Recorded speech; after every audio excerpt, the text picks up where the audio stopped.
in here, boy, making all kinds of gains.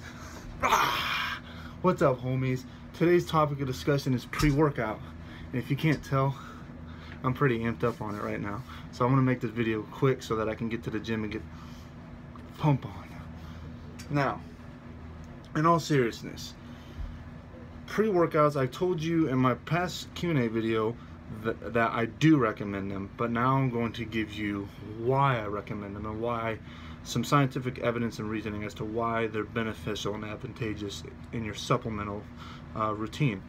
Now, I could probably make an hour-and-a-half long freaking documentary going into detail of all the specifics of why pre-workout is good, but for the sake of your guys' time and length of this video, I'm going to just address a few categories of why and reasons why the pre-workout is beneficial for muscle gain, fat loss, and even have advantages that extend outside of the gym.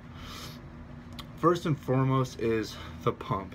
Now, the word pump has a lot of negative connotations because it's been thrown around by a lot of gym rats and meatheads as kind of just this phenomenon of like, oh man, let's go pump the muscle up, and you know, I got a pump going or whatever. But actually, observing this phenomenon known as a pump scientifically, what's actually happening is blood and oxygen are being rushed into that specific stimulated muscle, and this blood and oxygen, the rush of it, is actually expanding the cellular membrane within that stimulated region. So though a lot of people think the pump is just some you know, made up term by gym rats for pumping up their muscles and making it look big, it's actually a cellular process that helps drive blood and oxygen into the muscle and expand the cell membrane. So pre-workouts are going to boost your nitric oxide levels, which is going to directly lead to this process or phenomenon known as the pump.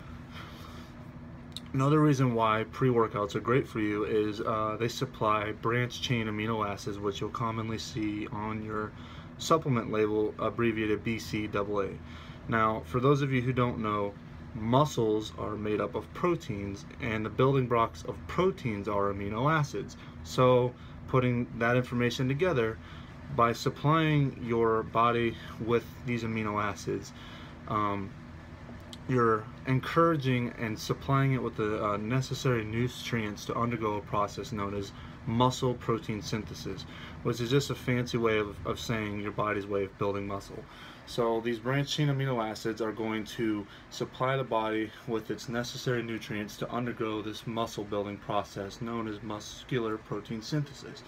Another reason why BCAAs are good is because throughout the workout, it's going to help keep your body in an anabolic state. Now, for those of you who don't know the difference between anabolism and catabolism, anabolism is where your body is building up and constructing or the formation of things, whereas catabolism is the breakdown of things. And what happens when your body gets into this catabolic stage is your body does not have the necessary nutrients to sustain energy levels, so it literally starts basically feeding off of its own tissue, and this is where you can lose muscle and muscular tissue because your body is doing what it needs to in order to survive and produce energy.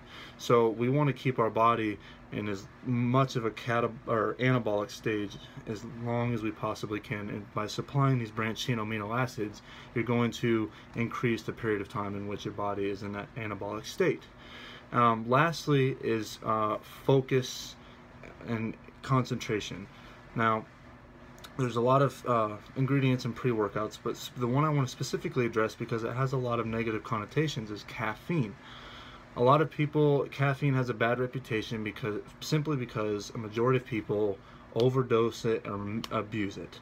Just like anything, there's a substantial amount of scientific evidence that shows that when you consume caffeine at adequate, healthy dosages throughout the day, that not only is this beneficial for fat loss and muscle gain, but there's actually studies showing that caffeine has neurodegenerative protective properties, meaning it helps protect and preserve your brain tissue and aids in defense against diseases such as Alzheimer's. So caffeine's benefits extend far beyond outside of the gym.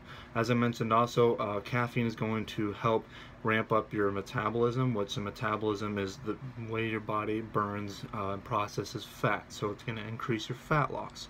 Caffeine also has been shown to increase mental capability and focus and concentration. So, you know, this supply of caffeine and these stimulants are not only going to help you mentally stay focused and driven, but it's also going to supply your body with physical endurance. Specifically, caffeine has been shown to reduce the amount of lactic acid buildup, which is that burning sensation you feel after so many reps, that burning soreness that you feel. That's the buildup of lactic acid in your muscle tissue. And caffeine helps alleviate this lactic acid buildup. So it's going to allow you to do more reps and more sets, which is ultimately going to lead to more muscle building. So there you have it, guys. A lot of people say you don't need pre-workouts, or some people even demonize pre-workouts and say they're just gimmicks and they're not good. But if you get yourself a good pre-workout, do the research and make sure it's supplying your branched chain amino acids, good mental energy stimulants like caffeine, then you're going to reap amazing benefits such as increased fat loss, increased muscle and strength gains, and as I mentioned, some of these health benefits even extend outside of the gym. So there you have it, guys. I hope this helped you guys understand why I recommend pre-workouts. And until next time, as always, stay swole.